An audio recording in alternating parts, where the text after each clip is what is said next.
السلام علیکم۔ آج کی ویڈیو میں ہم بات کریں گے ایک ایسے حیران کن سفارتی رابطے کی جس میں امریکہ نے پاکستان سے اسرائیل اور ایران کے درمیان پائیدار امن قائم کرنے میں کردار ادا کرنے کی اپیل کی تھی۔ کیا پاکستان مشرقی وسطی میں امن کی نئی امید بن سکتا ہے؟ اس ویڈیو میں ہم یہی جانیں گے۔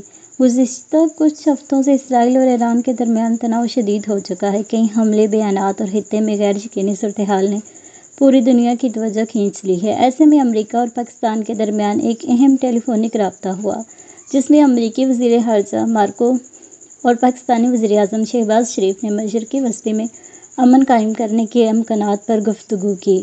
26 جون 2025 کو ہونے والی اس گفتگو میں امریکہ نے پاکستان سے درخواست کی ہے کہ وہ ایران کے نمائندے کے طور پر بات چیت کے دروازے کھلے رکھے۔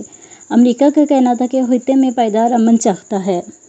پاکستان کی جانب سے حالیہ اسرائیلی حملوں کی مذمت بھی کی گئی، لیکن سفارتی دروازے کھلے رکھنے کا اشارہ بھی دیا گیا، جو ظاہر کرتا ہے کہ پاکستان ایک متوازن کردار ادا کرنے کی کوشش کر رہا ہے۔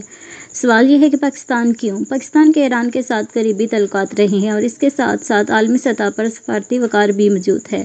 پاکستان نے حال ہی میں امریکہ کے سابق صدر ڈونلڈ ٹرمپ کو انڈیا پاکستان امن کوششوں کا نوبل انعام دینے کے لیے نامزد بھی کیا، جو ظاہر کرتا ہے کہ پاکستان خطے میں امن کا خواہاں ہے۔ ایران کے ساتھ دوستانہ تعلقات اور امریکہ سے سفارتی ربط یہی پاکستان کو ایک قابل اعتماد ثالث بنا سکتا ہے۔